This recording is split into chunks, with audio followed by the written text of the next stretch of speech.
नमस्कार विद्यार्थी मित्रांनो, स्वागत आहे तुमचं SK MPSC अकॅडमी या आपल्या यूट्यूब चॅनलमध्ये। आज दिनांक 3 ऑगस्ट 2024 वार आहे शनिवार। तुमच्यासाठी घेऊन आलो आहे संपूर्ण वृत्तपत्र विश्लेषण, ज्यामध्ये या ठिकाणी आपण Loksatta newspaper, the Indian express, the Hindu या न्यूजपेपरमध्ये ज्या कोणत्या न्यूज स्पर्धा परीक्षे दृष्टिकोनातून आपल्यासाठी महत्त्वाचे असतात त्यांना या ठिकाणी आपण डिस्कस करत असतो। जी काही आजची डिस्कशन आहे त्यामध्ये या ठिकाणी आपण दक्षिण चीन समुद्र, आपत्ती व्यवस्थापन सुधारणा विधेयक 2024, राईट टू एज्युकेशन ॲक्ट 2009, इन्सेफलायटिस, प्रधानमंत्री गरीब कल्याण अन्न योजना आणि आरोग्य समस्या संदर्भात ज्या काही न्यूज आहेत त्यावर आधारित जे काही आपल्याकडे प्रश्न आहेत त्यांना या ठिकाणी आपण MCQच्या माध्यमातून समजून घेण्याचा प्रयत्न करणार आहोत।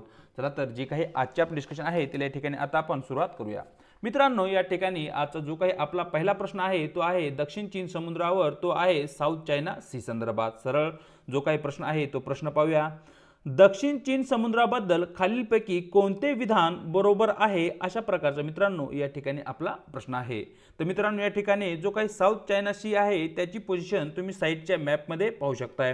या ठिकाणी हा जो पूर्ण एरिया तुम्ही या ठिकाणी पाहताय तो आहे साऊथ चायना सी, आणि साऊथ चायना सीच्या बॉर्डरवर असणारे जे काही देश आहेत त्यामध्ये चीन हा देश या ठिकाणी तुम्ही प्रमुखरित्या पाहू शकता। त्यानंतर व्हिएतनाम आहे, त्याचबरोबर या ठिकाणी मलेशिया, ब्रुनेई, फिलिपाईन्स, तैवान हे देश या ठिकाणी आपल्याला प्रामुख्याने दिसतात। आणि या देशांमध्ये एक प्रकारचा वाद चालू आहे तो म्हणजे साऊथ चायना सी वरून। या ठिकाणी जो काही चायना आहे, चायनाने जो काही साऊथ चायना सी आहे, साऊथ चायना सीच्या जास्तीत जास्त एरियावर स्वतःचा ताबा या ठिकाणी सांगितला आहे, आणि अशा प्रकारची एक लाईन त्या ठिकाणी त्यांनी निर्माण केली आहे, जिला की या ठिकाणी 9 डॅश लाईन या नावाने ओळखलं जातं। हा पॉइंट या ठिकाणी तुम्हाला लक्षात ठेवायचा आहे। तर या ठिकाणी जो काही साऊथ चायना सी आहे यावर आधारित आपल्या प्रश्नाचं योग्य उत्तर राहील मित्रांनो पर्याय बी, तेल आणि नैसर्गिक वायूचे महत्त्वपूर्ण साठे या ठिकाणी साऊथ चायना सी मध्ये असलेले आपल्याला दिसतात। त्यामुळेच विविध देश या कारणामुळे या ठिकाणी या जलबॉडीकडे आकर्षित झालेले आपल्याला दिसतात। प्रश्न क्रमांक 1 योग्य उत्तर राहील पर्याय बी। पाहूया आजचा आपला पुढचा प्रश्न, जो की मित्रांनो या ठिकाणी आपत्ती व्यवस्थापन सुधारणा विधेयक 2024 संदर्भात आहे। सरळ जो काही आपला प्रश्न आहे तो प्रश्न पाहूया। आपत्ती व्यवस्थापन सुधारणा विधेयक 2024 च्या संदर्भात खालील विधाने विचारात घ्या, ज्यामध्ये विधान क्रमांक 1, विधेयकात राष्ट्रीय आणि राज्य या दोन्ही स्तरावर सर्वसमावेशक आपत्ती डेटाबेस स्थापन करण्याचा प्रस्ताव आहे। विधान 2, हे विधेयक शहरी भागात आपत्ती व्यवस्थापनासाठी राष्ट्रीय आपत्ती व्यवस्थापन समितीची स्थापना करण्याचा प्रस्ताव देते। नंबर 3, राष्ट्रीय आपत्ती व्यवस्थापन प्राधिकरण हिचे कार्य मजबूत करणे हे त्याचे उद्दिष्ट आहे। अशा प्रकारे वरील 3 विधान या ठिकाणी आपल्याला देण्यात आले आहेत, आणि यापैकी किती विधान बरोबर आहेत हे या ठिकाणी मित्रांनो आपल्याला प्रश्नामध्ये विचारण्यात आलेलं आहे।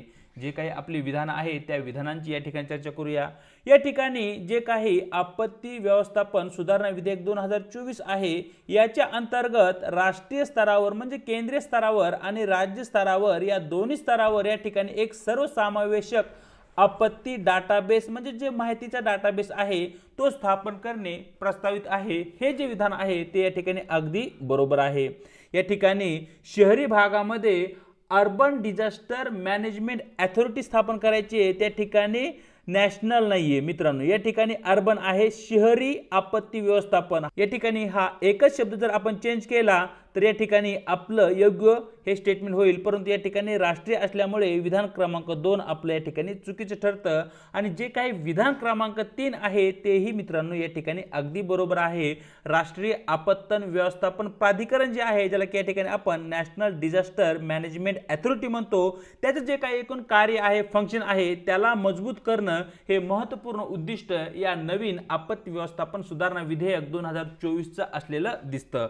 म्हणजेच या ठिकाणी वरील जी काही आपल्याला स्टेटमेंट दिली आहे त्यामध्ये विधान 1 आणि विधान 3 अगदी बरोबर आहे, मात्र या ठिकाणी विधान क्रमांक 2 हे या ठिकाणी आपलं चुकीचं असल्या कारणाने आपले योग्य उत्तर राहील पर्याय केवळ विधान 1 आणि 3 बरोबर। चलूया पुढच्या प्रश्नाकडे, जो की मित्रांनो या ठिकाणी राईट टू एज्युकेशन कायदा 2009 संदर्भात आहे। सरळ प्रश्न पाहूया।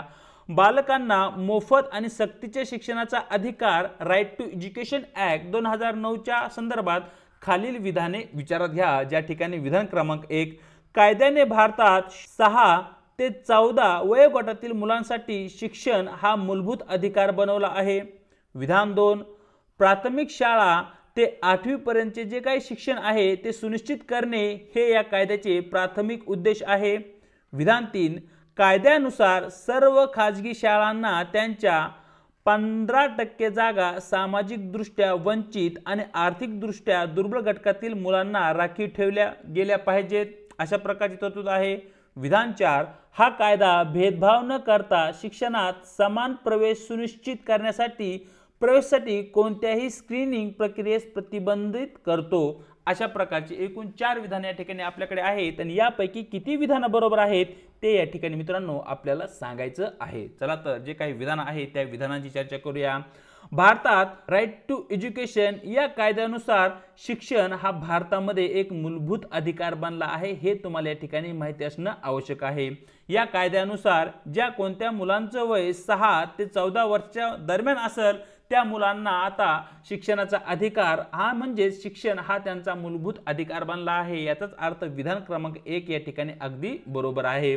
या ठिकाणी प्राथमिक शाळा ते 8वी पर्यंत जे काही शिक्षण असेल ते या ठिकाणी या कायद्याच्या अंतर्गत सुनिश्चित करण्यात आलं आहे, म्हणजेच विधान 2 ही या ठिकाणी अगदी बरोबर आहे। विधान 3 जर या ठिकाणी आपण पाहितलं तर मित्रांनो या ठिकाणी हा जो 15% आहे म्हणजे 15% आहे तो या ठिकाणी 25% जर आपण केला तर हेही विधान या ठिकाणी अगदी बरोबर आहे।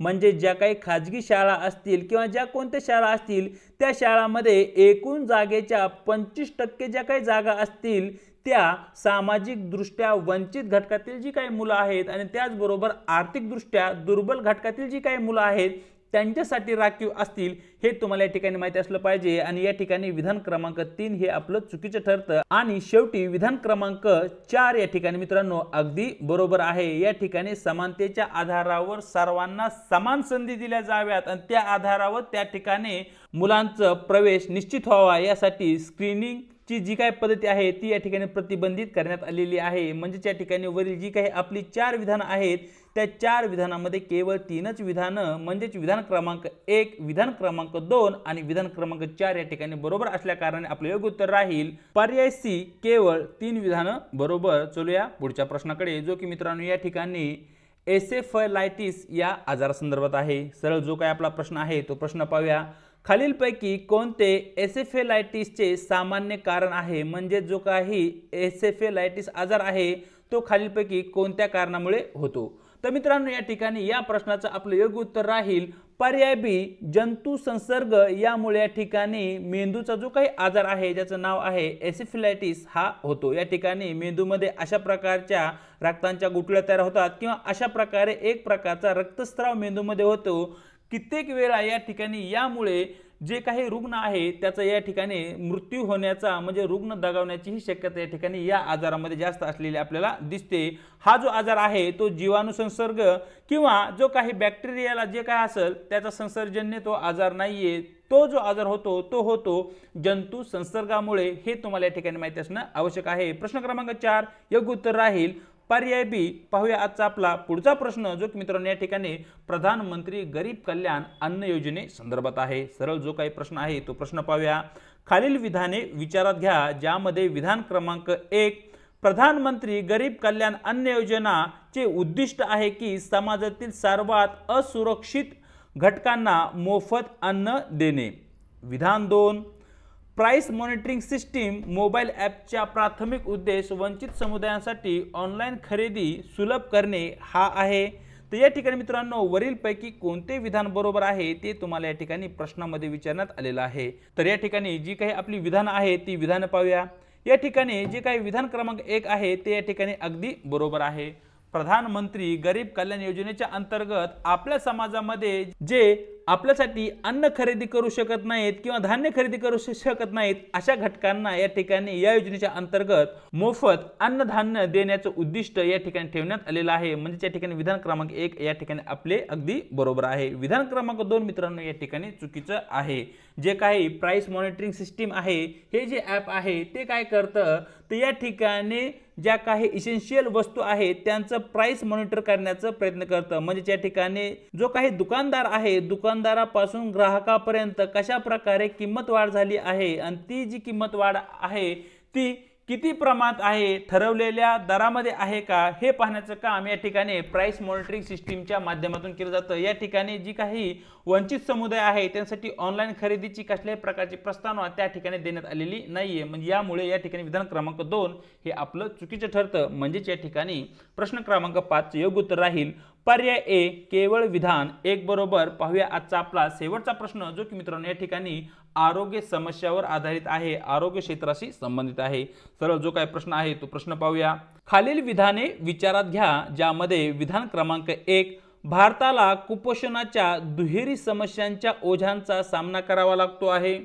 विधान 2 भारतातील शहरी भागात खराब आहाराच्या सवयी आणि जीवनशैलीच्या नित्यक्रम बनले आहे किंवा त्या रोजच्या बनल्या आहेत। अशा प्रकारची 2 विधानं आपल्याकडे देण्यात आली आहेत आणि वरील विधानाच्या संदर्भात खालीलपैकी कोणते आहे बरोबर आहे ते ओळखा असं या ठिकाणी आपल्याला सांगण्यात आले आहे। म्हणजे खालील पर्यायापैकी योग्य पर्याय या ठिकाणी आपल्याला निवडायचा आहे। तर मित्रांनो तुम्हाला माहिती असेल की आपल्या देशामध्ये मोठ्या प्रमाणावर लोकसंख्या आहे, त्याचबरोबर या ठिकाणी मोठ्या प्रमाणावर आवश्यक किंवा योग्य प्रमाणात प्रोटीन्स असलेले अन्न या ठिकाणी आपल्याकडे बऱ्याचशा भागातील जे काही बालके आहेत त्यांना भेटत नाहीये। खास करून जे काही आदिवासी समुदायातील मुलं आहेत त्यामध्ये कुपोषणाचे प्रमाण अधिक असलेलं आपल्याला दिसतं। म्हणजेच या ठिकाणी जे काही विधान क्रमांक 1 आहे ते या ठिकाणी आपलं अगदी बरोबर आहे आणि विधान क्रमांक 2 मित्रांनो या ठिकाणी पुन्हा अगदी बरोबर आहे। कारण जी काही शहरी जीवनशैली आहे त्या शहरी जीवनशैलीमध्ये जे काही फास्ट फूड आहे त्याचा वापर मोठ्या प्रमाणावर होऊ लागला आहे। यामुळे जी मानवाची एकूण जीवनशैली आहे त्यामध्ये बदल झाला आहे आणि जी काही नवीन जीवनशैली फास्ट फूडची आली आहे ती आता रोजची एक सवयीची जीवनशैली या ठिकाणी बनली आहे। त्यामुळेही या ठिकाणी आपल्याकडे बऱ्याचशा आरोग्याच्या समस्या अलीकडील काळामध्ये समोर आलेल्या आहेत, ज्यामध्ये तुम्ही हार्ट अटॅक पाहू शकताय, त्याचबरोबर उच्च रक्तदाब पाहू शकता। अशा प्रकारचे जे काही विभिन्न आजार आहेत त्यामध्ये मोठ्या प्रमाणावर वाढ झाली आहे ती म्हणजे अलीकडील काळामध्ये जे काही आपली जीवनशैली आहे त्या जीवनशैलीमध्ये झालेल्या बदलामुळे। म्हणजेच विधान 2 ही या ठिकाणी बरोबर आहे। परंतु मित्रांनो या ठिकाणी जे काही विधान क्रमांक 1 आणि विधान क्रमांक 2 आहे यांचा कसल्याही प्रकारचा या ठिकाणी संबंध नाहीये। सेपरेटली हे जर विधान पाहितले ते या ठिकाणी अगदी बरोबर आहेत, परंतु विधान 1 हा विधान 2 शी कसल्याही प्रकारे संबंधित नाहीये। यामुळे आपले योग्य उत्तर राहील पर्याय बी विधान 1 आणि विधान 2 दोन्ही बरोबर आहेत आणि विधान 2 आणि विधान 1 चे योग्य स्पष्टीकरण नाही। तर अशा प्रकारे मित्रांनो दिनांक 3 ऑगस्ट जे काही आपलं वृत्तपत्र डिस्कशन आहे ते या ठिकाणी आपण पूर्ण केलं आहे। व्हिडिओ आवडला तर व्हिडिओ लाईक करा, आपल्या मित्रांसोबत शेअर करा आणि आपल्या लेक्चर सिरीज विषयी तुम्हाला काय वाटतं हे कमेंट बॉक्समध्ये अवश्य कळवा। चॅनलवरती जर नवीन असाल तर चॅनलला अवश्य सबस्क्राइब करून घ्या। त्याचबरोबर व्हिडिओच्या डिस्क्रिप्शन बॉक्समध्ये देण्यात आलेली आपल्या टेलिग्राम चॅनलची जी काही लिंक आहे त्या ठिकाणी तुम्हाला आपले टेलिग्राम चॅनल सुद्धा जॉइन करायचे आहे, ज्याच्या माध्यमातून आपल्या प्रत्येक व्हिडिओच्या लिंक्स या तुमच्यापर्यंत पोहोचत राहतील आणि त्याचबरोबर स्पर्धा परीक्षेसंदर्भात महत्त्वपूर्ण ज्या काही अपडेट आहेत त्याही तुम्हाला त्या ठिकाणी भेटून जातील आणि येणाऱ्या काळामध्ये लवकरच आपण जी काही आपली डिस्कशन आहे त्याची PDF फाईल ही त्या ठिकाणी तुम्हाला अवेलेबल करून देणार आहोत। आज इथेच थांबत आहोत, भेटूया एका नवीन व्हिडिओ सोबत।